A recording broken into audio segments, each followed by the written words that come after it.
of encouragement from my colleagues at ESPN. Had to throw that in there, okay?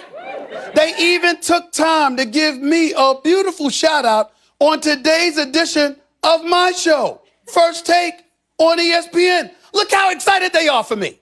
Mr. Stephen A. Smith is hosting Jimmy Kimmel tonight, so make sure to check that out. I bet you he's actually a little nervous. He doesn't get nervous about anything, but that's a pretty big deal.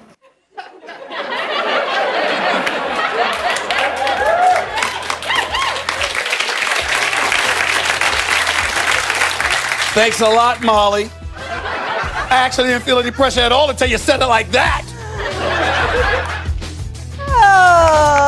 You know, I've been working with Stephen A. a very long time. Sometimes I feel like I know him better than he knows himself. Stephen A., it's all love. I know you were a little nervous, but you in late night, I absolutely love it. I have the full thing DVR'd, and I will show some clips today, but it's a good fit for him, absolutely. Harry Douglas is here, Max Kellerman, I'm Molly Karen Rose. Gentlemen, also Marcus Spears is going to join us in just a second. We ready to do this? Let's go. Famous Jameis was ready to do this. He also showed up, showing all his upside, that incredible arm, and the downside diminished as far as taking care of the football. Winston looking like a Heisman Trophy winning #1 overall pick, completing touchdown passes of 43 and 29 yards to second-year pro Marquez Callaway as the Saints defeated the Jacksonville Jaguars 23-21 on Monday Night Football. Winston completed 9 of 10 passes for 123 yards without an interception, bolstering his candidacy to become the Saints' new starter. Meanwhile, his rival in the quarterback competition, Taysom Hill, went 3-1 as a starter, while Breeze was injured last season. Hill passed for 138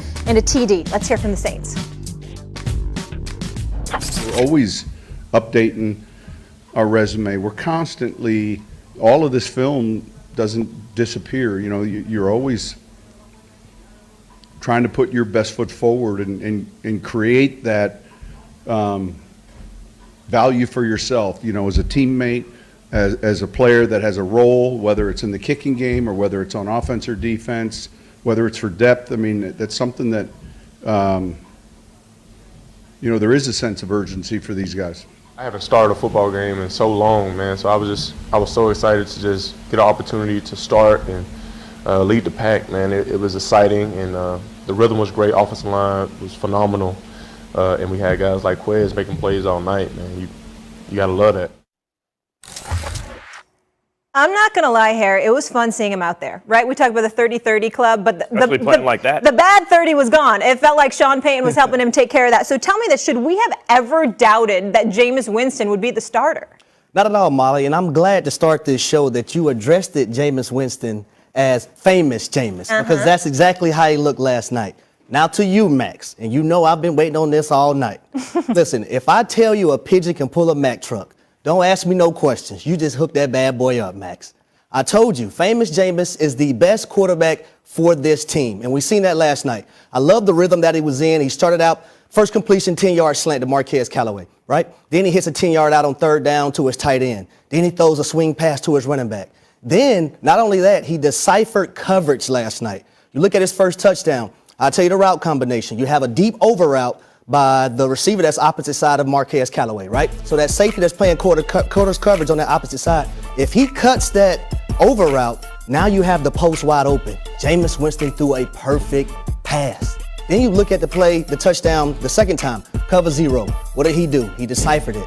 You have a cut split by Marquez Callaway. What does that leave you? Nothing but space to work that fade route, work that go. We call it a spray fade. Touchdown, Jameis Winston. Terrific catch by Marquez Callaway, but Great perfect throw by Jameis Winston. Max, you should have never, ever doubted Jameis Winston. Well, that's funny that you say that, because he required that kind of performance to lock up the job. Remember, Sean Payton said that before the third preseason game, he's going to make his pick, right? Yeah. And it came down to, against a running back, wide out, hybrid, wildcat type quarterback, the #1 overall draft pick, the former national champion, the former Heisman Trophy winner, a guy who led the league in passing yards. It took a full season backing up Drew Brees, plus game 2 of the preseason where he had to be virtually perfect, even the one incompletion. I know, go ahead. I know you want to talk about that. I do. It was a third down, right? And The reason why they was in 3rd and long was because they got 2 false start penalties, right? And what I love about Jameis, he was looking at it now. He wanted to rifle that thing downfield. He wanted to take a but chance. Sean Payton and Drew Brees was in his ear basically saying, don't do it, Jameis. Jameis Don't showed up revert on back. the shoulder saying, try it, Jameis, try it. Don't revert back. And Drew Brees showed up over here. Be careful. But that's one of the things that Sean Payton is talking about. That's one of the things that That's right. that Jameis Winston is talking about that he learned under Drew Brees. But right? Harry, Live to that's play another what down. It took even the one incompletion actually was kind of perfect. Yeah. It took a perfect performance by Jameis at the last moment he could to lock up the job in order to lock up the job over Taysom Hill. And you have to also include in that Taysom Hill comes in, he's not playing with the ones, he's playing with the 2s and the 3s, and he has value outside of the quarterback position. Like if Jameis can't play quarterback for you, he's good for nothing for you. He's just an insurance policy. If Taysom Hill can't Well, that's play, most quarterbacks in the NFL. but not Max. Taysom Hill.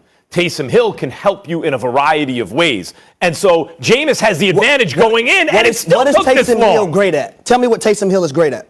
He's very good at a lot of things. Very good. Yeah. Tell me what he is great at, Max. Don't tell me what he's good at. What is Jameis he great Winston at? great at?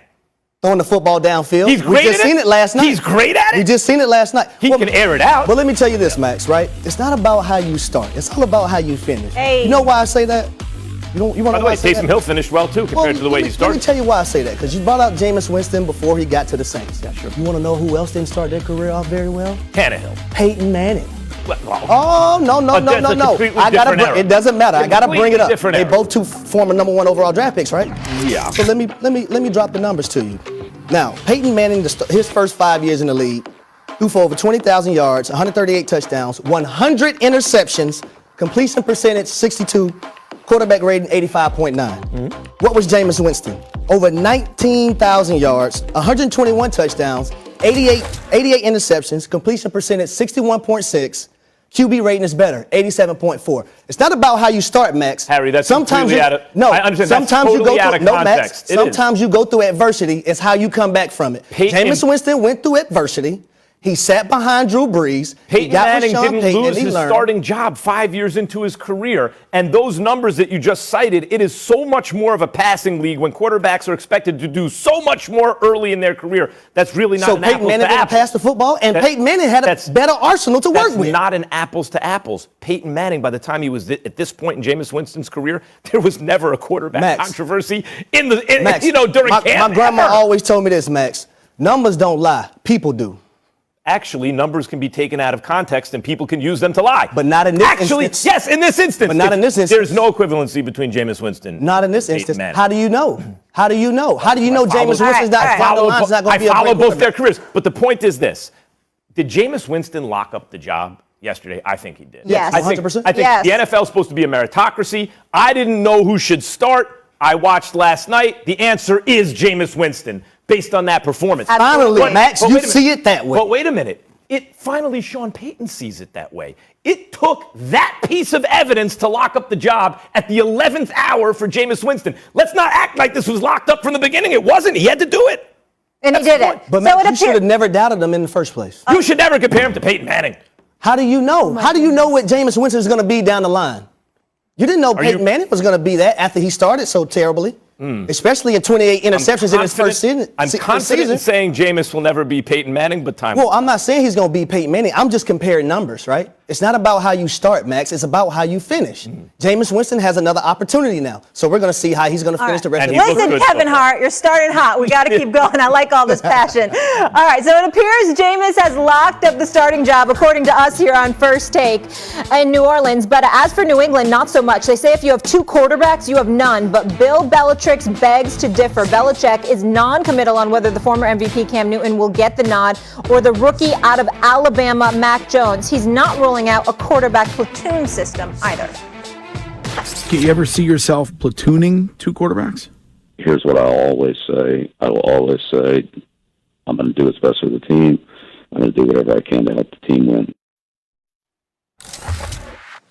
All right, where's my guy Swago? Hey, good morning, sir. How we doing? Long What up? no see. What Good up, Ma? vibes. Bring those good vibes. I damn near I damn near cut this mic off listening to that argument about Jameis Winston. So I'm glad we moving on to Mac Jones. Oh, don't worry though, because I'm going to get your take on that a little later. Because the next Peyton I Manning. need the swagoo Calm down, take. Marcus. So don't worry, you're going to get in on that good stuff in just a bit. But we'll stay focused here on the Patriots. Should the Pats consider a platoon, Harry?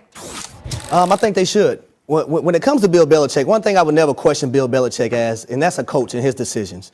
Right? A lot of people question Bill Belichick when he sat Malcolm Butler in that playoff game against the Super Bowl, actually, against the Philadelphia Eagles. You know who didn't question him, Max? I didn't question him. You know why? Because when I look at Malcolm Butler and I looked at the big picture, right?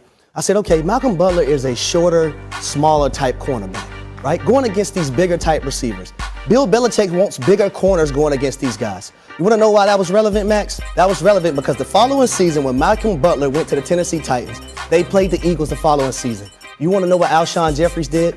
He had 8 catches for 105 yards and a touchdown. So Bill Belichick made the right move. I just can never see people, I don't understand why people question Oh my God. the coach. Well, you know what? You know what? Actually, I agree that Belichick, that you don't question him as a coach. He's always trying to just get the win that week. That's what he's trying to do. But I see it differently in terms of the Malcolm Butler thing in the Super Bowl, but for the same reason, like he's trying to win. And this is not original to me. I think maybe it was USA Today. Someone wrote about this at the time, and I thought, that's right. Bill Belichick was daring Nick Foles to beat him with his arm. That's why you take Malcolm Butler and it's out of a the game of matchup. Not because you're afraid he's going to get, but I don't think because you're afraid he's going to get torched. I think because you think Malcolm Butler dissuades you from throwing. So take him out of the game. Go ahead, Nick Foles. We don't want the Eagles to beat us with a run. Beat us with your arm, and he did. It's a game of matchups. I don't want to get too far afield. Let me say this about platooning. Whatever works. It doesn't matter how. Just get the job done. Whatever works. I think Cam. We talk about Jameis Winston's performance. Cam was spectacular when last seen. Yeah. I think Cam Newton, it's his job. I think this is a former MVP. This is a guy who I keep saying under Norv Turner before his injury was even better as a pocket passer than he'd ever been. I think there's a good chance Cam can be an excellent quarterback again. I think he showed it last time out. To me, the big news, though, is he's going through these protocols. The team had a misunderstanding with him, but apparently if you're vaccinated, you don't have to go through these protocols. So connect the dots. Cam has come out and said, this is personal. I always find that, like impossible to believe that people would say that during a public pandemic, a contagious pandemic. But okay, he says it's personal. He doesn't want to reveal it, but he's going through protocols.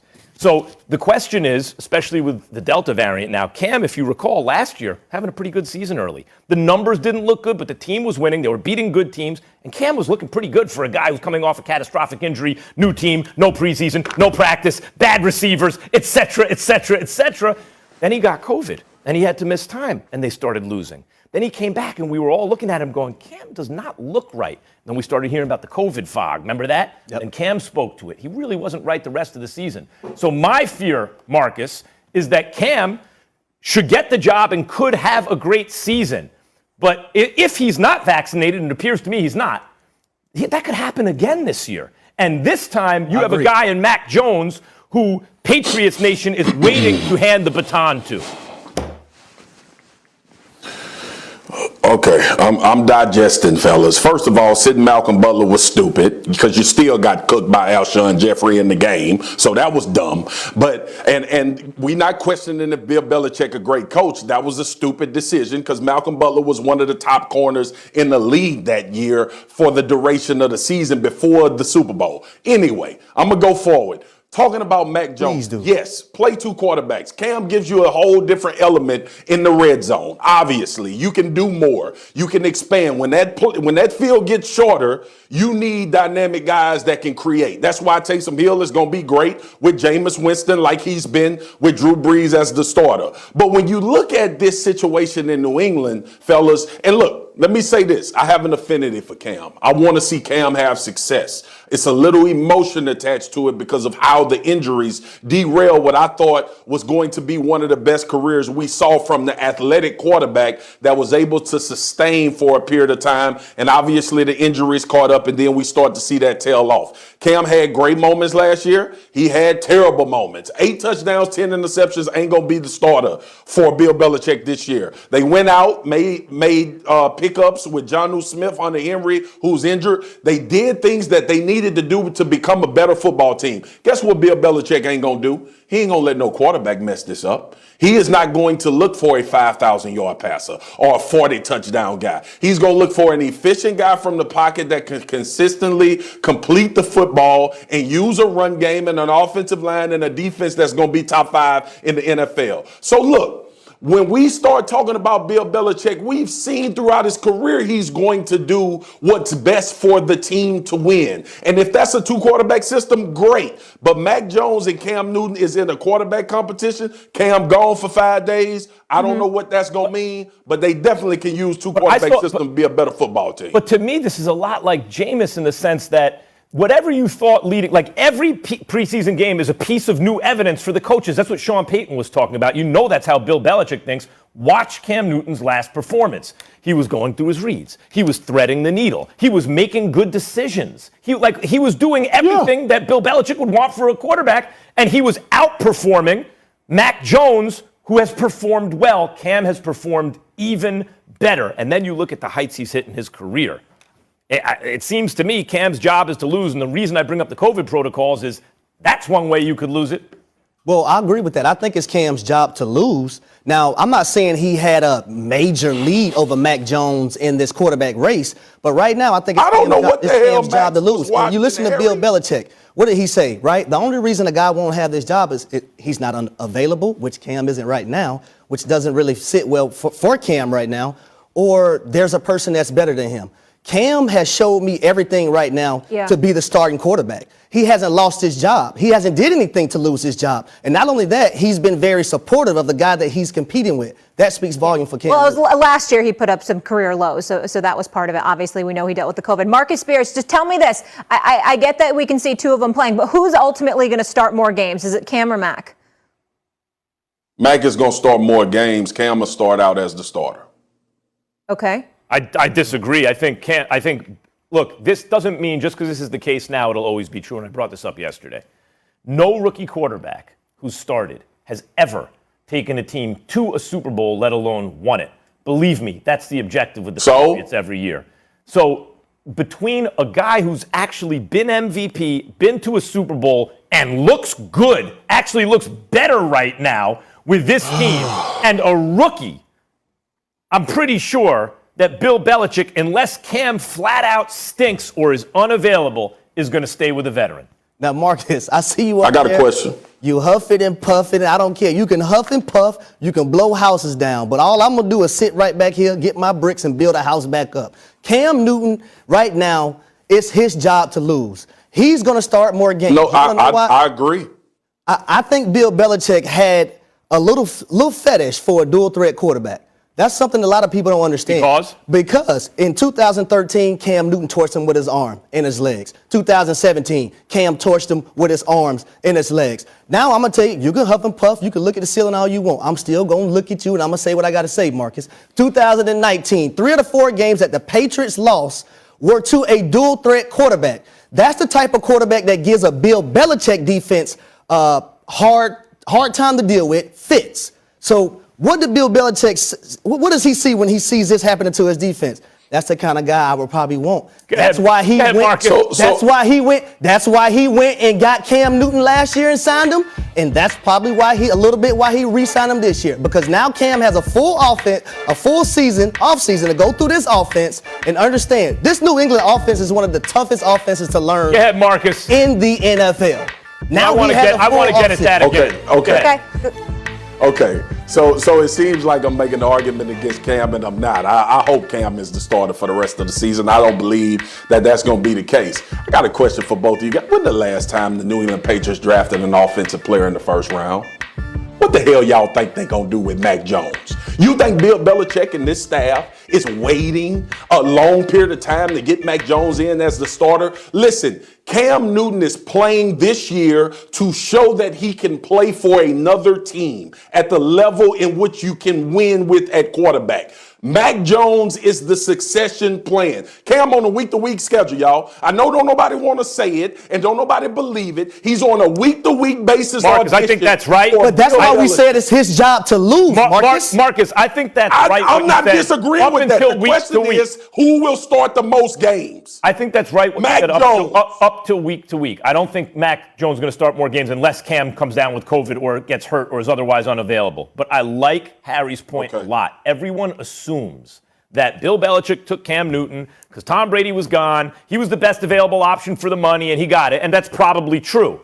But can it also be What are true? y'all talking about? Max, what are y'all talking about? Can't it also be true that Bill Belichick is watching the league change into a dual threat quarterback league and thinking, man, let me get my hands on one of these dual threat quarterbacks. You got to dive deeper, and see Marcus. what I can do. You got to dive deeper. And just because he had Tom Brady, who is an immobile quarterback, and now he has Mac Jones, who's an immobile quarterback, everyone assumes, well, that's the kind of guy he wants. Maybe that's just the best available guy, right? But I'm quite sure if Bill Belichick could give Mac Jones legs, he would. Why wouldn't he want him to do more stuff? And Cam Newton's got legs. And I'm not disagreeing. Look, man, everybody knows that the league is better when you have a quarterback that's athletic. He can get himself out of trouble. That's why ain't nobody have that. That's why I argued every damn week leading up to the draft that the San Francisco 49ers should not draft Mac Jones. And that the New England Patriots should. You know why? Good vibes. Oh, go ahead, Molly. You know what I love about you, Marcus? Is you listen to time cues. All right, good vibes. So we'll take a quick break. Marcus will be back here with us. Marcus is in mid-season form. No, how about Harry, day 2, feisty coming up, folks. Carson Wentz is back. So is Marcus, as I just said. Where do the guys see the... Marcus Spears, you're not the only one with good vibes. There's also some in Indianapolis. After Carson Wentz returned to practice, you can see him there moving around. We're 2.5 weeks from the regular season. The Colts are cautiously optimistic. 3 weeks out from foot surgery. He went through 7-on-7 work, and he'll increase the workload next week. Marcus Spears back here with us. But I'm going to start with you, Max, because Carson Wentz has kind of become a pet topic for Max Kellerman. What's the Colts? Don't look at me like that. You know what it is. What's the Colts? The truth. What's the Colts ceiling with Wentz healthy, Max? They can win a playoff game. Can Wentz bounce back? I don't think he'll bounce as high as he once did, which was the best player in the NFL. Partly that's because the players in the NFL have gotten better at that position. Remember, he was differently talented at quarterback than everyone else. His arm, his legs, the whole thing. Toughness, no doubt about it. He was having a great season. I thought he was going to be MVP. Then he got hurt, and his team won the Super Bowl. But then the following season, the team was flat. They were dead in the water, 500 or maybe a game under. He gets hurt again. Foles takes over. They catch fire. Then the following year, won good. And everyone was talking about the second half. He's an MVP candidate. But if you watched him, the reason I started saying he was not good while everyone else was telling you he's near MVP is because he was turning the ball over in the fourth quarter on third down. They were lucky to recover the ball. He was barely beating an awful NFC East. And every other NFC East quarterback was having better luck against the rest of the division than he was. And they were all backups and rookies and terrible, right? No, he was completely overrated that year, and the downward slide had already started. And then the next year it continued because everyone apparently except for me, was enabling him with, oh, he's doing great, until he lost his job. Not even a starter anymore, right? Now, how did he have that success? Everyone looks at the Colts and they go, well, Frank Reich's there.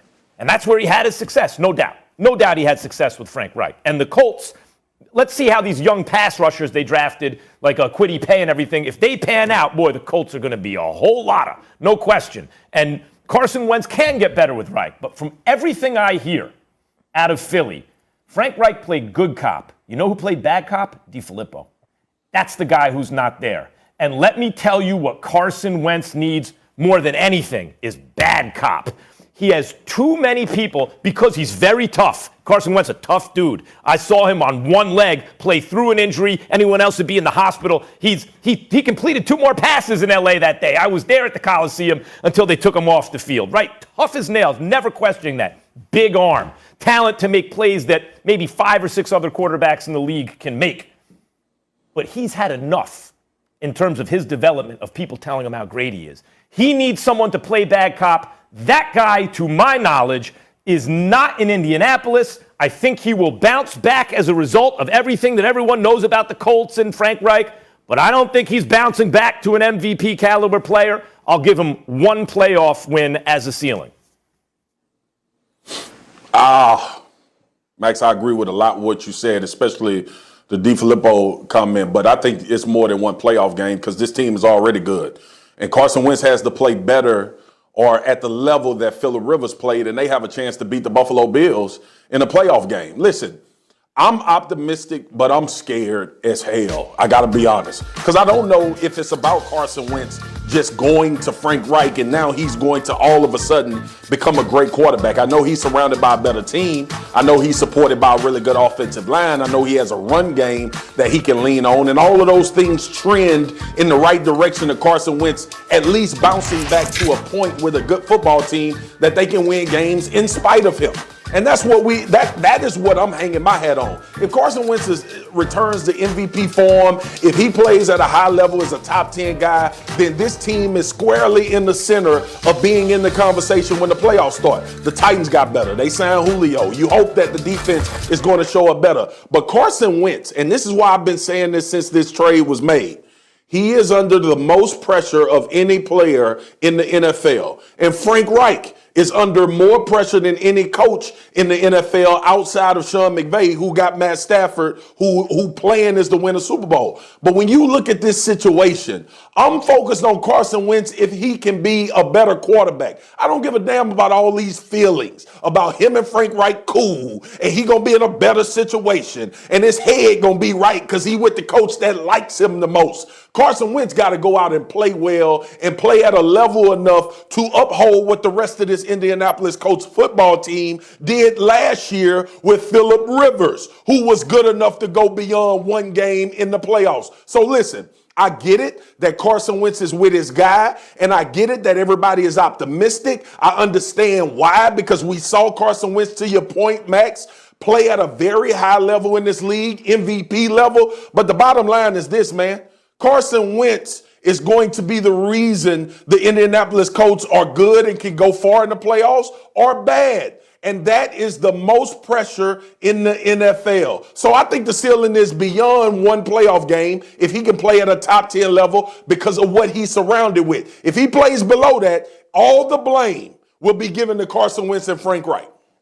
I'm glad you said that, Marcus. That's one of the things I have to agree with you, right? And the question is the ceiling for the Colts with Wentz healthy, right? With a ceiling for the Colts when Wentz is healthy, they're already a good football team. Mm-hmm. But can he be a great quarterback? Can he be that guy that leads them to, I'll say, an AFC South championship, which is highly unlikely because you have the Tennessee Titans, right? But then when you look at everybody else, Colts can play defense, right? But check this out: the Titans will play defense this year too. Trust me, they added some pieces. But when you look at the overall picture, the AFC is much tougher this year. You have more teams to compete, right? So if Carson Wentz is just decent, this team is not going anywhere. They're just going to go to the first round. That's going to be it. But if Carson Wentz can be great and carry this football team in the fashion that I think he can probably do, I say think because I just don't know because I don't know where his mental is right now, then I think they could be good. He has a better roster than he had in Philly. He has a better defense than he has in Philly. He has a better offensive line than he had in Philly. He has better running backs than he had in Philly. Mm-hmm. And then you look at the skill position players that he has. So the question is, can Carson Wentz take this team past the first round? You know, I just want to point out something out about Carson Wentz. First of all, I agree with the pressure point. He's under, I would say, in the regular season, Carson Wentz is tied for first under pressure with Stafford. Once the maybe he's even ahead of Stafford. They're not tied in my book, Max. But once the playoffs start, no one's going to be under more pressure than Stafford. Once the playoffs start, he's going to be the guy under the most pressure. But during the regular season, I think you could argue Wentz. He's certainly way up there. Wentz, just recall, with the Eagles, he didn't go to the Super Bowl. Foles did that. That's the truth. Mm-hmm. You could put him in a position, but he didn't go. He didn't take him to the playoffs the next year for a title defense. Foles did that. They caught fire with Foles. And he won a playoff game at Soldier Field. Everyone, the Bears defense almost beat the Saints, on the road. That was Foles who did that. Even when they got to the playoffs the next year, it was a one-legged 40-year-old guy who'd never been to the playoffs who lost to Seattle by the same score that Wentz had lost to him a couple weeks before. And then finally, Jalen Hurts takes over the offense, and the offense looks better with Hurts than with Wentz. My point is the Eagles team responded to every other quarterback that quarterbacked that team at least as well as they responded to Wentz. Wentz has to get that squared away with this Colts team too. A lot of it is chemistry and leadership, and we can hope that he's learned that and that Frank Reich will bring that out, but we don't know that. But Max, two things, a bone to pick with you. That's not 100% true, because there were points where people were chanting Wentzylvania, and he was playing off the charts as one of the best quarterbacks in the league, and then he dealt with a few different injuries. So we have seen him be a top-notch quarterback, and as far as being placated, the situation with the Eagles, I would argue that he doesn't need the tough love now. He needs someone to build him back up. I think he's lost all his confidence. Okay, wait. Let me respond to that real quick, because Molly directed on what I was saying. Number one, yes, it was Wentzylvania. All that stuff occurred before the injury, that's true, and before they ever won the Super Bowl. Not after. That was leading up to it, and I give him his props for the way he played then. That's the Wentz we're talking about. That guy, we don't know that guy's ever going to come back. And the reason I say tough love, when you say, well, he needs someone to build him up, he needs to be built up from everything, pocket awareness, confidence, like everything, footwork, everything. He needs to be built back up. And the injury, I agree with you, Molly, played a part. I'm not saying, we're not talking about the cause, I'm just talking about the effect, right? But in terms of what can affect him now, I think the last thing he needs is people telling him how great he is. That's how he wound up in this position in the first place. Well, I'm gonna tell y'all a lot of it had to do and with Marcus injury. kind of touched on it a little bit. The bottom line of the whole situation is that Carson Wentz need to get out his feelings. This game has no place for your feelings. I had a receiver coach that told me that when I first got into the league. This game cares nothing about your feelings. Man up and play the game of football. No one cares about your feelings in this league. And until Carson Wentz understands that, he's going to continue to be in these situations time after time, team after team. It doesn't matter where he goes. Get out your feelings. That's the bottom line to me. Marcus. Perry, that's a beautiful statement. That's a beautiful statement. And to respond to you, Molly, about the Carson Wentz, it needs to be built up. I saw Bruce Arians curse out Tom Brady 7 times last year. Because if you're a baller, you're going to play. Like everybody needs the bad cop. That's a part of staffs. That's a part of football organizations. You need guys that's going to force Carson Wentz to say, hey, man, throw the ball away and don't go get hit in the knees. All right. Get rid of the football. All right. Trust the things that we telling you on the football field. Trust these plays. I'm talking about all of the things that came up outside of him playing bad in Philly that came up about how his attitude was and how he responded to criticism. That was a part of why Carson Wentz took a lot of heat in Philly. Yeah, we all acknowledge that everything wasn't great around him, but the way he handled it. I was talking about this morning on Get Up with Trevor Lawrence and his performance with the Jacksonville Jaguars last night. You know what I respected about Trevor Lawrence? Even though he was under all of that duress, he said, it's me. I need to do better. I got to get the ball out of my hands. We got to start clicking offensively. Those are the things that I was looking for from Carson Wentz. So, yes, he needs to be built up. He needs to be around a guy that believes in him, but he also needs somebody to tell him the truth. And that's the point that Harry is making. That's the point that Max is making. And Molly, it's a great question. No, I get it. If I see the GOAT get cursed out, everybody get cursed out. No, absolutely. Listen, I grew up on tough love. I had the strictest father there was. I couldn't sleep in on the weekends. I could go on and on, all these things. So that's how I give well, you're making love up too. for lost time sleeping in on the weekends now. But some people, no, I don't. But some people don't always respond when the confidence is broken. But we will carry on because this is not about me. Max, you're up first. Give me your top AFC sleeper team, because I think you mentioned it, Harry. The AFC's gotten a lot better. It's actually the Chargers. I think the Chargers, because I can't say the Patriots anymore because they're not getting slept on anymore. I said that a couple weeks ago. I didn't hear a lot of people saying it. Now everyone's saying it. I won't say the Dolphins. I think it's the same thing. It's very Tua dependent. If Tua's good, Dolphins are going to be really good. But the Chargers could win double digits this season. The Chargers had one of the worst coaches in the NFL last year. Just look at the results. They switched that up. They have a guy who seems to know something about defense right now. They built up their offensive line. They had among the worst offensive lines in the NFL last year. And, you know, we could go on about skills positions and this and that. They have a quarterback who's different. The Chargers quarterback is different. You know, there are two different kinds of quarterbacks. You know, apologies to Josh Allen and some other very, very good quarterbacks. I'm talking about different. That's Patrick Mahomes and Aaron Rodgers. And I'm not saying Justin Herbert will be one of those guys. Justin Herbert will be one of those guys. But I think I don't think anyone else will be in his category either. Like, he might be third out of those three. And when you have a quarterback like that, who just had arguably the greatest rookie season ever, I mean, it's on a short list in the history of the NFL at quarterback, with a team like the Chargers, who has a lot of weapons, and looks like they've improved, I got to say we're sleeping on them. This could be a double-digit win team, especially in a 17-game schedule season. Molly, I'll go in the same division, the AFC West, but I'm going to go with the Denver Broncos. When I look at the Denver Broncos, their defense is stacked, right? They have a Super Bowl defense right now. When I looked at their schedule, this team lost 6 games by a total of 24 points. You want to know the only knock on this team is, Max and Swagoo? The quarterback position, Drew Lock. That's why I'm glad they brought Teddy Bridgewater in to compete for this job to see if he can get this team afloat. When you look at the Denver Broncos, they have players all over the place. Offensively, defensively, now they just got to get it together at the quarterback position. And that's a position that the Denver Broncos has not hit on, I say, for the last, 7-8 years. That's what's missing. Last year, I didn't believe in Drew Lock because there was a lot of times out there in that football field when I watched film on Drew Lock, he's not going where the coverage is telling him to go with the football, right? So I see a tight end get upset. They haven't been able to develop a quarterback in Denver, age-old story. I see a wide receiver getting upset. But if they can fix the quarterback position, I think the Denver Broncos can have an opportunity. They're going to fix it next year with Aaron Rodgers. Yeah. And that was the talk this offseason. Best if of Aaron luck. Rodgers go there, Best the of Denver luck Broncos to him. are a contender.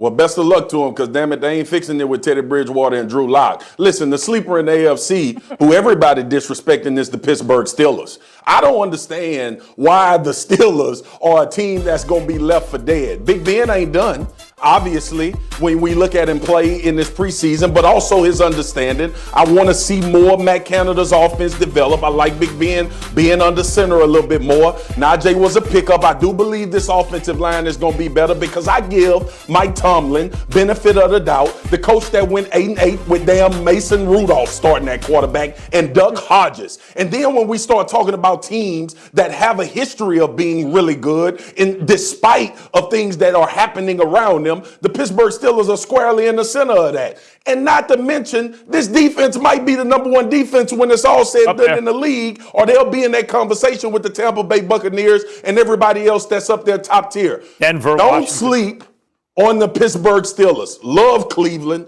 love Baltimore. The Pittsburgh Steelers will not go silently into the night, and Ben Roethlisberger is not done. He's good enough to be supported by a good team to make noise in the NFL. It ain't the damn Denver Broncos, and the Chargers ain't no sleeper, because the Chargers are going to be really good under Staley. And listen, the dribble about Justin Herbert, someone says it's not who I think is Stephen A. smiling somewhere, as Mark. hell.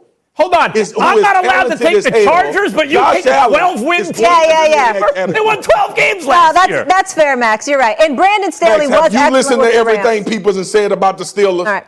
So I'm the only one who picked a sleeper.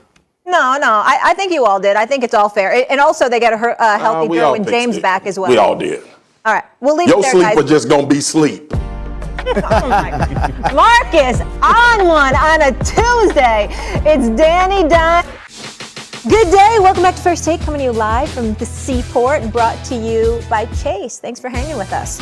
Speaking of NYC, our Giants Max Kell, Danny Dimes will make his first preseason appearance against a team the Giants beat twice in the Super Bowl. Who's that? Oh. It would be the New England. New England Patriots. Boston loves you. Through his first 2 seasons, Daniel Jones has been relatively unspectacular, ranking in the bottom half of the league in QBR, pass yards, pass TD, completion percentage. However, this year we will have a healthy Saquon Barkley and a new star wideout in Kenny Golladay. However, we have yet to see him in action this season, while guys like Tom Brady, who have been doing this for a million years, are getting reps. Max, you are up first. Does this concern you? Yes, it does. I mean, look, I don't like preseason, period. I wish they get it, because the only thing I care about in preseason is please no one get hurt on my team, right? Like, I don't want anyone, I want to get him. And so the fact that he's not playing minimizes injury risk. And if you ask me, do I want him more ready to play, or do I want to make sure that leg is healthy? Because we saw he was a pretty solid mid-pack quarterback, even behind an awful offensive line with no Saquon last year. Mm-hmm. Then he hurt his leg, and he was awful. He was terrible, right? So I'd rather have him healthy. The thing that bothers me most, though, from what I've seen with the Giants so far is I was picking them to win the division. I'm not moving off it yet, but I just assume over time the offensive line will improve. It has not looked like it has. You know, like He was picking who to win the division? look, the Giants are the second best offensive team in the division and the second best defensive team in the division. So while they're not as good offensively as the Cowboys, they're much better defensively. Same thing on the other side with Washington. Not as good defensively, but I thought they'd be better offensively. But the offensive line still doesn't look fixed. It's still like really bad, and that's going to hurt Saquon, which is going to hurt Daniel Jones, and also makes me think it increases injury risk during the preseason. So where I come out on it is I wish they had fixed the offensive line. They didn't, but my main concern is Daniel Jones' health. So it's not the end of the world that he didn't play a lot in the preseason. Now, I'll tell you this. Before we came in here and I read this, and I kept reading it over and over again, it bothered me because I kept asking myself these questions. Is Daniel Jones a star in the NFL? No. Has Daniel Jones earned the stripes to not play in the preseason? No. Has he ever made a Pro Bowl? No. But I'll tell you two things that made me think why Joe Judge has not played Daniel Jones in the preseason, right? And number one, Max, they have these joint practices now, right? Where they're basically like having 2 extra games, but without tackling. And I can only assume that Joe Judge is saying, okay, I like Especially with Belichick, right? Right. Yeah. I like what I've seen from Daniel Jones in these joint practices, so he doesn't have to go out there in preseason. Number two, you mentioned the offensive line. They were second last year in sacks allowed with 50, only tied with Houston, and I can't remember the other team, right? The Washington football team, right? So why am I going to put Daniel Jones out there with this offensive line? Same. And I'll say, to add to that, Kenneth Galladay's not out there playing. These stars aren't out there playing. So I'm thinking in my mind, Joe Judge doesn't want to shoot his confidence before the season even starts. So that's why I stand on this. But am I a fan of it? No, because I feel like Daniel Jones needs those reps, right? He's losing time to get better as a human being. But I do understand a certain side of it from Joe Judge's point. You know, I brought up during the draft, and Dan Orlovsky and Stephen A., boy, they jumped all over me. I wanted the Giants to grab one of the stars, like if Justin Fields fell, grab him, right? Grab him.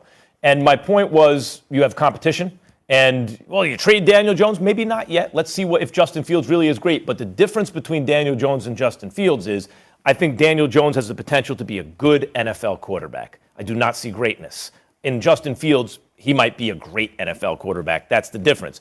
The Giants are taking a guy who might be good, investing years of time in developing him, not protecting him with an offensive line. Ding, ding, and this ding. is what you get. That's what the real concerning part. All right, let's talk NFC sleepers. You're up first here, Harry. Oh, NFC sleepers. And Molly, you're probably waiting on this. I'm going to go with the Cowboys. Because I'm not worried about the Cowboys' offense. You can't go. Hey, You can't go with America's team. I said what I've said. Do you know what we mean by sleeper? People think the Cowboys can make a run. Hey, when the last time the Cowboys made the playoffs? When the last time the Cowboys point. have been relevant? They should Well, be. they're always relevant because they're In a the football Cowboys. sense, Molly. In a football sense, on the field. When the last time have they Every been year relevant? we on the hear field? about it's going to be their year. It's the same old, same old. Right. So I'm going to go with the Cowboys because I believe in their offense. But I'm going to take it a step deeper. Dan Quinn is the new defensive coordinator, there, right? If Dan Quinn has learned from his mistakes in Atlanta, I think the Cowboys can go far, right? And when I say his mistakes, when he was in Seattle, he had a front four, right? He had a defensive line. You didn't have to blitz. In Atlanta, you didn't have those guys, but outside of Grady Jerry. So what did he do? He continued to just send 4. Times he sent 3. I had no idea why he was doing that, but teams carved up the Atlanta defense. Now, the learning curve of that is, okay, if your system isn't working, you have to innovate. You have to adapt. You have to have plan B, C, and D. Preach. Right? If Dan Quinn can do that in Dallas, because I don't think they have that D line right now like he did in Seattle, but you want to know the strong point on that defense? The linebackers. If you can utilize these guys, send these guys on blitzes, let these guys blitz off the edge and wreak havoc and just create chaos, I think the Dallas Cowboys Max, will be all right. before you jump in, can I just follow up and ask him one thing? So when we were talking about Dan Quinn recently, I said the same thing about what he did with the Legion of Boom, et cetera. And I forgot who was the analyst, and they flipped it back at me and said, well, anybody could have done that with the Legion of Boom and those players. So that doesn't prove that he's a top-notch defensive coordinator. He just had a ton of talent. Well, I can agree to a certain point because when he was in Atlanta, right, Dan Quinn didn't have the guys that he had in Seattle. So he had to change up his defense. You can't just sit there and let the defense be a sitting duck and let offensive coordinators and quarterbacks pick you apart. That's what he did not do. And we've seen that when he lost his job and Raheem Morris became the head coach and Ulbrich, who's the DC with the Jets now. When they took over, we've seen a different defense. We see them started getting pressure on the quarterback because they were blitzing linebackers. They were blitzing guys in the secondary. They got innovative. They were doing things that they probably wanted to do, but Dan Quinn didn't sign off of. Now, so I'm just hoping he's learned from his mistakes in Atlanta and can bring this Dallas defense to life. You got to be hoping, though. We don't know. We don't know who he really is. I'll say this. I don't normally live by the hope theory, but I'm living by the hope theory here. The sleeper in the NFC for me is the Arizona Cardinals. And they are in the most brutal division in football. I agree. And by the way, one of the most brutal divisions I can remember in football. Like all 4 teams to me could finish first or last. I wouldn't be shocked, right? But Arizona could finish. They're not going to win that division. Well, probably not. But Kyler Murray, before the shoulder injury, when they were running him a lot, was unstoppable. And after he got hurt, they stopped running him as much, right? Because he's exposed to danger. And they fell off. And he stopped throwing the balls effectively because he had a shoulder injury, right? Who's coming back for Arizona this year? On defense, they bring in J.J. Watt. They're loaded. Now, it ain't J.J. Watt from the old days, They're who was loaded. one of the 3 or 4 best front 7 players I'd ever seen. Like all-time great, inner sanctum of the Hall of Fame, great defensive player. So he's falling off, but he got a long way to fall. And at this point, he's still better than most everybody else. He's still really good. Chandler Jones. Chandler Jones, he didn't play much last year. Chandler Jones is coming back. You just added J.J. Watt and Chandler Jones, and now Kyler Murray's shoulder isn't hurt? Who else did they add on offense? A.J. Green. A.J. Green to DeAndre Hopkins. Yeah. I'm just saying, this team could win the NFC West. It could happen. They're not going to win the NFC West. Look, the West is brutal. They can make the playoffs, but they're not going to win the NFC West. I hear you, but I could say the same thing about the Rams without Cam Akers. I could say the same thing with San Francisco if Jimmy G gets hurt and Trey Lance isn't ready. I could say the same thing about Seattle without a defense. You want to know the difference? You want to know the difference? To me, is just about anyone. But here's the difference. Those 2 teams that you just named have been consistent doing it. Yep. Have been consistent winning those Arizona's games. Trajectory, you're right. They've done it longer, so you have more trust in them. I'm just looking at it right now. They took that Arizona team, said, here's J.J. Watt, Chandler Jones, and A.J. Green. They got big names. We got to see if they can still do it. But if we were going to say NFC East, I would have probably said Washington because I still don't think you could say Cowboys could be a sleeper. Chase Young, that defense, they might be able to do something. Another player we could have got on the Giants, Chase Young. Marty, my first time side-eyeing you. Saints lost their starting quarterback. Could have got him too, Max Kellerman. Drew Brees to retire. Jameis Winston looking like a Heisman Trophy winning #1 overall pick, completing touchdown passes of 43 and 29 yards to second-year pro Marquez Holloway as the Saints defeated the Jacksonville Jaguars 23-21 on Monday night. Winston completed 9 of 10 passes for 123 yards without, Max, an interception, bolstering his candidacy to become the Saints' new starter. However, the uncertainty at the quarterback position has landed them at 19th in the newly released ESPN preseason NFL Power Rankings, obviously prior to last night's performance. Just below the Vikings, just ahead of Washington. New Orleans is coming off a 12-4 season with Drew Brees. Marcus Spears, tell me this. Are the Saints a legit threat in the NFC?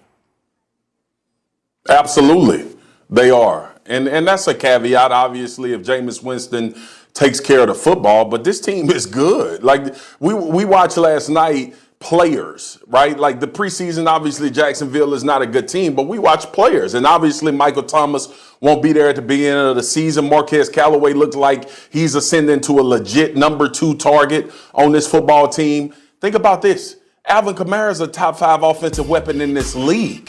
And Jameis Winston's ability to push the ball downfield, which they did not have with Drew Brees. And I know it's blasphemous to talk about Drew Brees, but Drew Brees held the Saints back in a lot of regards last year because they weren't able to be as explosive as they needed to be at times, and a 3-interception performance in the playoffs. Still a Hall of Famer, still one of the best to do it at the position, but that's the reality of what Drew Brees was last year. Obviously, we always talk about Jameis and the interceptions and the 30 picks, but we also got to remind ourselves that this dude was the #1 overall pick in 2019. The same year he threw 30 interceptions, he threw for 5,100 yards and 30 touchdowns. The Saints' explosiveness offensively was limited because of Drew Brees. And then defensively, this team played at a top 5 level last year. They still have guys that can get after the pass up front in Cam. They got DeMario on the second level, and they got Malcolm on the back end. And I love defenses that have a guy on every level. The Saints ain't going nowhere. They need quarterback play, and Jameis can give them that as long as he takes care of the football. And I believe under Sean Payton they will. And not to mention, they got one of the better head coaches in the NFL as well. Ooh, Marcus, I don't agree. Now, you say the Saints aren't going anywhere. They might be going to the street. You don't have second to. line. I don't have. You're right. But they might be going to second line on them streets, right with you, Swagoo. That's what they're going to be doing. You mentioned the defense, right? Did you forget that they lost Patrick Robinson, Janoris Jenkins, Trey Hendrickson, I ain't forgetting Sheldon that. Rankins? We don't know the situation with Marshawn Lattimore, how that's going to pan out. Still got to face the lead. Not only that, suspension-wise, David Omiyata, he's not there. They lost Drew Brees. Michael Thomas is going to have surgery. That sounds like a hell of a lot of guys that were key pieces to your team offensively and defensively that you're not going to have. Not to mention, they lost their top tight end to free agency, and they just got their other tight end, Adam Trotman, hurt last night. So you tell me, how is this team going to contend if they're losing all these players? Dennis Allen loves to play man coverage. The luxury that they had last year, the reason why I think they beat the Bucs last year, both games in the regular season, is because they can match up with the Bucs. You have two of the guys in your secondary, Janoris Jenkins and Patrick Robinson, gone. How are you going to match up with the Bucs now? How are you going to match up with teams who can pass the football now? Because we know he's going to leave those guys on an island and let them play man coverage. So if you have a group that can beat man coverage, the Saints are going to get torched. Go ahead, Marcus. What season are we talking about right now? What season are we talking about? 2021. The upcoming 2021, the season they lost all the players. 2021? Okay. Yeah.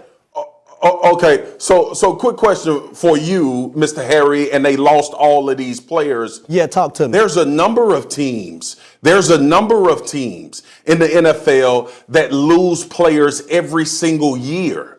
But that Not the doesn't, Bucs, you the don't team in their lose the same nucleus. I know the Bucs didn't lose the team. That's why I got the Bucs winning the NFC and going to the Super Bowl and playing against the Kansas City Chiefs. I know that. But the question is, are the Saints a threat in the NFC? We ain't talking about them winning the Super Bowl. And I'm telling you no. And I'm telling you no. And allow me to weigh in here, so- since we have a divided opinion among the former players. Weigh in, Marcus, brother. you're out of your mind here. Look, you said not the nucleus, right? Not the nucleus. Does Drew Brees and Michael Thomas count as the nucleus? Could you look? I know the NFL. One of the great things about the NFL, it's like Golston, like years ago, right? Like the Callaway comes out undrafted, and oh my God, he's really good for the same team. And that can happen in the NFL. I get it. But if you took Aaron Rodgers and Davante Adams off the Packers, nice, well-balanced team, kind of like the Saints, right? Both sides of the ball, they can do some things. But take Aaron Rodgers and Davante Adams off and replace them with an undrafted wideout who's showing up and impressing people, and Jordan Love or whoever, or some quarterback not named Aaron Rodgers. And what would we think of the Packers? Because that's what just happened to the Saints. And Marcus, I agree with you. Drew Brees, Max, stop the foolishness. In certain don't do that foolishness. But quarterback don't went do that foolishness. from a strength of the team to a weakness on the team. And they lost their number one wideout, who like a year ago was considered the best guy at the position. Hey, this is what they're going to be doing. First of all, they have not. Second line, right in the street. They have not lost their wideout in totality. They lost their wideout for a matter of time. Two, Jameis is going to offer better opportunities for this offense than Drew Brees did. That's the first initial thing that I said in my statement. Yes, Drew Brees took care of the football. And obviously, if we explaining this and talking about this from the standpoint that Jameis going to come out and throw 20 interceptions, we don't have a disagreement on this topic. Obviously, I'm thinking Jameis is going to elevate what this offense can do because he'll be better than Brees at the quarterback spot. What? Because I think Jameis, if like one preseason game, not going to convince me. He had a great game. I think he's going to be better than Brees. I think the version of Jameis Winston under Sean Payton this year will be better than the version of Drew Brees last year with the New Orleans Saints. Well, I do believe that. I may be by myself, but I believe that is going to be the case in this situation. I'd love to see it. It'd be something to see, but the odds are against it. Listen, Marcus, I understand you from the state of Louisiana. And shout out to my lemon pepper steppers down there in Louisiana, Algier, man. Shout out to my boy. Listen, I understand you from Louisiana, but I don't agree with you. The state's going to be in the streets singing I don't give a damn about, with you. I don't give a damn. I don't give a damn about being from Louisiana because I ain't a Saints fan. I don't care about all of that, what you're talking about. What I'm talking about is the fact that this football team has the weapons that they need if the quarterback takes care of the football. I get it. We can talk about all the people that's lost. I don't have them winning the division. Okay. Are the Saints a threat in the NFC? I believe so because of what I think Jameis Winston is going to be. Jameis looked very good last night. I'm going to repeat it. So Marcus thinks Jameis Winston under Sean Payton can be better than the Drew Brees we saw last season. Fair enough. I like that. Absolutely. See what happens. Thank you, Marcus. The players voted in the top 10 list of best NFL players are out. Should it be Mahomes or Brady at numero uno? And it's so close to your ultimate goal and you fall short. There's nothing the Chiefs can do. There will be no repeat. It's something that will motivate you for the rest of your career. Touchdown, Kansas City! The biggest thing that I preach to myself is you never want to be satisfied with where you're at. We have to be better than even we were this last year and go out there and win the Super Bowl. all right, prior to the unveiling of their rankings, the top 10 players in the NFL is voted on by their fellow peers. The players themselves, important detail, has been released, and there's some familiar names. Tom Brady, yes. Patrick Mahomes, Aaron Rodgers, okay. Josh Allen are the quarterbacks, while Aaron Donald and TJ Watt are the lone representatives on the defensive side. Defensive players never get any love. All right, who's the player outside of the top 10 that can jump into the top 10 this upcoming season? Hattie. I'm going to have to go with Russell Wilson. He's a guy who's done it since he's entered the NFL. He's been the most consistent of anyone I think we can even name right now. You look at Russell Wilson last year, halfway through the year, we were actually talking about him being an MVP, being the top candidate as an MVP of the league. And he only passed for 4,200 yards, 40 touchdowns, 13 interceptions. So I don't know why people are sleeping on Russ, but Russ is here to stay. He's most consistent. And I told you yesterday, Max, I'm going to never bet against a guy who's not scared to get on his knees and pray in church in front of everybody. I love Russell Wilson. Yeah, Russell Wilson's a good pick. Over the last half dozen years, let's say, he's probably the best player in the NFL. But what's interesting is you got to take all those years, right? Like, because the other guy's names change, has an off season, isn't it? But Russell Wilson has never been, to me, that's the best player in the league this year. But if you took his value over that whole time. We talked about it last year for half the year. Yeah, well, we talked about other years for the year Cam Newton won MVP. For half the year, Russell Wilson was better than anyone. He's had stuff like that. But if a season was 6 seasons long, he'd be the MVP of the league right now. So I like that pick, but I got to go with Justin Herbert because Justin Herbert just had a season for the ages as a rookie with a bad head coach and no offensive line. Think about that for a second. Now, per Sharp Analytics, 3+ step drops, he was pressured 47% of the time. Half the time he takes 3+ steps, he's facing pressure, and he still put up 4,000+ passing yards as a rookie who wasn't even supposed to play. This dude is different. As I said, if Trevor Lawrence fulfills every hope we have for him, he'll look like Justin Herbert just looked. Only now you got a new head coach, and you buffed your offensive line. Rashawn Slater, right? Corey Linsley, right? You got guys who are one stud and a potential stud. Justin Herbert his peak play could be next to only Mahomes and Rodgers. He could join that group as like, these 3 dudes, let's put them aside. They're not normal. Everyone else is kind of normal great. These dudes aren't normal. He's got that kind of talent. Now, I have to agree with you. Justin Herbert is going to be a player to reckon with in this league.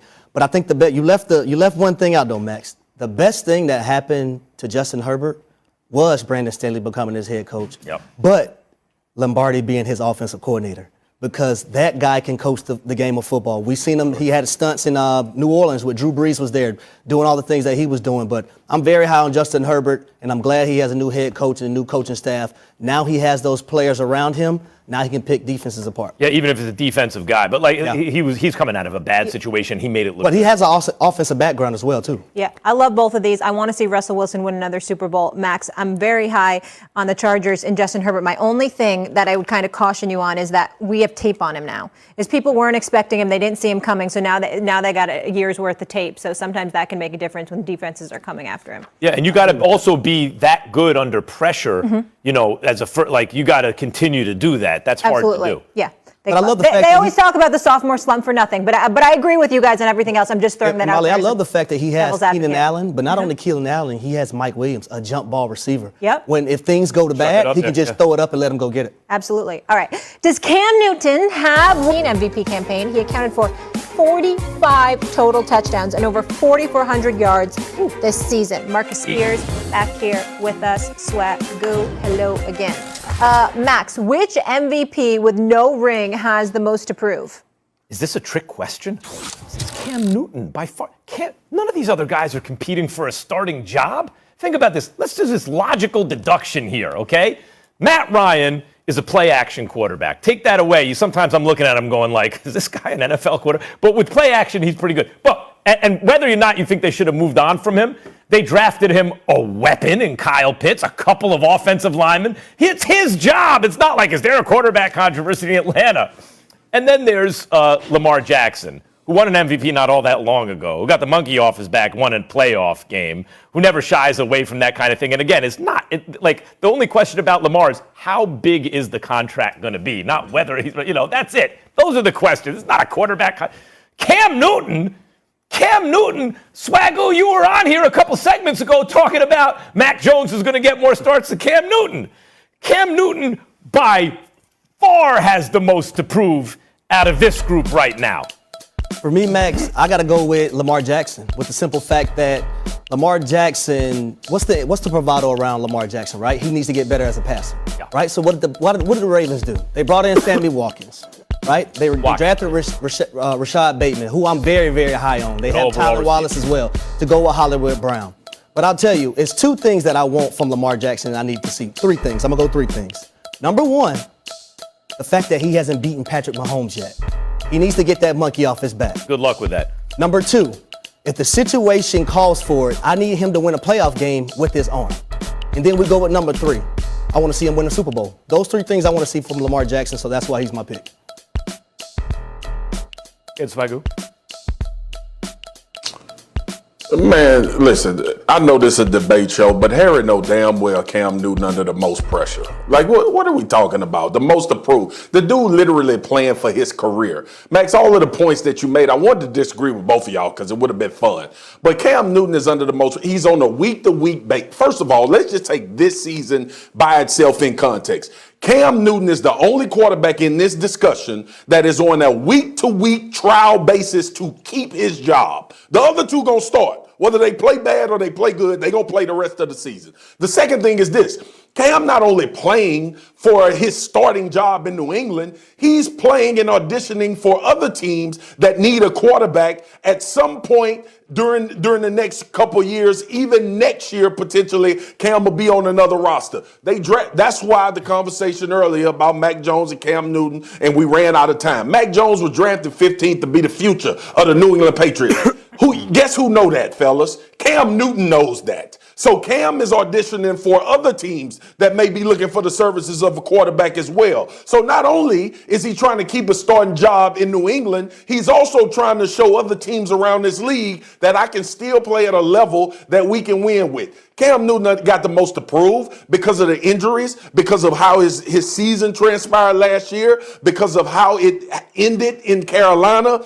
And not only that, fellas, he's on a team that's expected to win games. He's on a team that Bill Belichick is coaching, that they spent over $100+ million this offseason on getting guys in there to make this football team better. So pressure on the field, prove it on the field, and you also got to prove it to some other team because you ain't the future playing in New England, and Cam understands that more than anybody. So I got a question. How much longer, Max and Swagoo, do y'all think Cam Newton's going to play the game of football? I think he's got a lot more football left. I asked you, how think much longer do you think? 5 to 7? Yeah, I mean, it's hard to say because he has a physical style and because it's a brutal game and he already has, a lot of wear and tear. But But like, I'm not going to look much past a couple seasons, but I think he has at least a couple more good seasons of football in him. Okay. Yeah, I mean, you have a point to make off that? Or? Well, I just want to say, first of all, Cam Newton has been to a Super Bowl already, right? Matt Ryan has been to a Super Bowl. Has Lamar Jackson been to a Super Bowl? Nope. Okay. Case closed. Well, I'll say this about Lamar. This is what I will say. What? Boy, man. I don't care about you yelling, Marcus. You know that about me. Right. But you know you're wrong. You know you're wrong, and you're going to sit up here and The difference, hold on, Marcus. It's not about being right or wrong. Harry, I'm not wrong. Harry pulled that handkerchief out of his pocket, going to take a rabbit out of hat. He's doing a little sleight of hand here. Lamar Jackson has not been in the league very long. Matt Ryan and Cam Newton are older veteran quarterbacks. So, of course, they have been in more situations. Stop it right there, Max. Let me say this about Lamar. Stop it right there. We don't. Here, let me say this about Lamar. He's going in his fifth He was year. the youngest rookie ever to take a team to the playoffs, and he wasn't even supposed to start that year right away, right? So did he look like a deer in headlights, Lamar, in his first playoff game? Yeah, he was as bad as you could be. But what's the story behind Lamar Jackson right now? Hold on. Second half, Lamar got second half of his first playoff game, Lamar got better. Already he was learning. Second playoff game, he was pretty good. He wasn't that bad, but they lost. Third playoff game, he won. What's he, 24 years old? Can you give this guy a little bit of time to try? Well, I'm saying, what's the MO surrounding Lamar Jackson? That he hasn't won in the. You're not wrong. Right? What's the MO? You're not wrong about about the MO. He has to get better as MO. a passer. He has not beaten Patrick Mahomes. He has not beaten Patrick Mahomes yet. Right? All 3 years, he has not beaten Patrick Mahomes. Mahomes better than him. He hasn't beaten Patrick Mahomes. Right. I mean, neither is Cam Newton. He hasn't been to a Super Bowl. And he has not been to a Super Bowl. He's only played in the year a couple of years. I understand that. A couple of years. And I'm not saying Lamar Jackson is not a great player. I'm just giving you what's surrounding him right now. Well, what a guy has to prove I just don't resume understand it. is different than what he has to prove right now. I cannot wrap. Right? Like what Cam has to prove right now is that he's a starting quarterback in the NFL. Everyone knows Lamar Jackson's starting quarterback in the NFL. Everyone knows. Very simple. But people don't know that about Cam. He's got to prove that right now. Now, if you want to change it to what they have to prove in their career, even then Cam may have to prove some of the same stuff Lamar still has to prove because he hasn't been able to do it at the level people maybe anticipated. But Lamar's got to prove that stuff too. I mean, so does Cam. Man, listen, man. One team drafted a quarterback 15th overall. The other team drafted weapons for their quarterback. The other dude that got the quarterback drafted at 15 got the most to prove. Period. I just want to know We're how kind much of talking longer is he gonna apples and play. oranges based on the stakes here. I just want to know. One guy's trying to keep a job as a starting quarterback. One's trying to win a Super Bowl. Look at the trajectory of their careers, too. Cam, I think, is being underrated right now, and I keep bringing up the reasons why. Last year, he was made to look worse than he really is right now. But look at Lamar. Lamar, as I said, first half of his first playoff game, awful, bad as you can be. Second half, already better. You're like, ooh, this kid learns fast. Next year, he was much better in the playoffs, but they still lost. Big improvement. Next year, they win. They win the playoff game. And then he loses his second playoff game. All in his early 20s. So, like, Lamar, you could see it going like this. That's not the guy with the stuff to prove. It's the guy doing this. What's the MO surrounding Lamar Jackson right now? The passing is... He got to beat Patrick Mahomes. He has to get better as a passer in order to make it to a Super Bowl. Some people don't even believe he's an elite quarterback because of his passing. Some people are even questioning that, if he should be a franchise quarterback. No, I wouldn't go Well, those. No, people, I'm saying, I'm not saying, but critics people, say that based on his passing. Yeah, I wouldn't go that far. Lamar Jackson can play the game of football. Well, those people are ridiculous. Those people are ridiculous. And the point is, of what we're talking about, is Cam has more to prove because Cam is playing do or die right now. Yeah. And Lamar Jackson ain't. Know what the difference is? Molly, what you bring up and what you bring up, Harry, is what Lamar has to prove is that when we talk about the best quarterbacks in the game, not whether you're going to start or get a big contract, but like Mahomes, Rodgers, Brady, then people start talking about Russell Wilson, Josh Allen, and it starts to become like, wait, where's Lamar? He's under Josh Allen now. Justin Herbert may leapfrog him. So where is Lamar in the top 10 for people, right? And like Cam Newton is Cam Newton one of the best 32 in the business?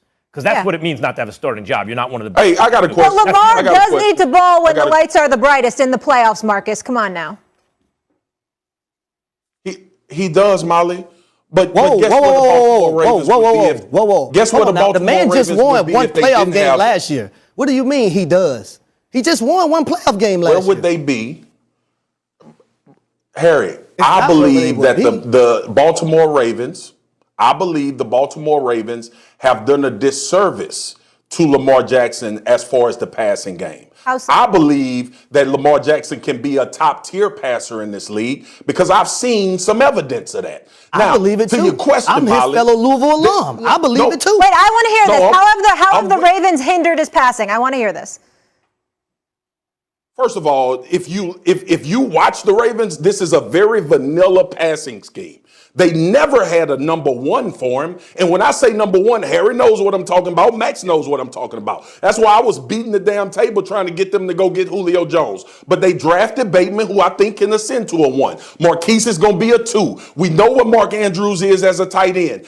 Evolution of the passing game means this. You don't lose your identity as far as being a physical, pounding, running football team. But to Harry's point, when they get to the playoffs and you need to be able to push the ball down the field, you probably should have had a lot of reps and games where you focused on that throughout the season. Now it's much harder to do than us talking about it, because if you're running the ball for 7 yards a clip, you don't get away from it. But the bottom line is this: in order to beat Patrick Mahomes, in order to make sure that you can go deep in the playoffs and win a Super Bowl and beat Josh Allen, there needs to be more creativity and there needs to be more weapons. what I want- And I agree with you right there. And I agree with those points. Ravens. And I agree with those points. That's why they went out and brought in Sammy Watkins. That's why they drafted Rashad Absolutely. Bateman. That's why they got Tylen Wallace. Now it's just a matter of, can they get it done?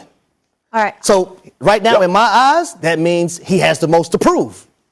We got to wrap it up here, guys. No chance. No. Jaguars. Right up back until to the that, very Eric. end there You with you. lost I'm that. right with you, right there to the end, Harry. Marcus, we'll see you on NFL Live. You go take a break. You've been on TV a long time, my man. Crushing it as always. Jaguars All right, rookie family. quarterback. Good stuff. Appreciate it. Thank you. Trevor Lawrence has had a shaky preseason thus far. Find out if it's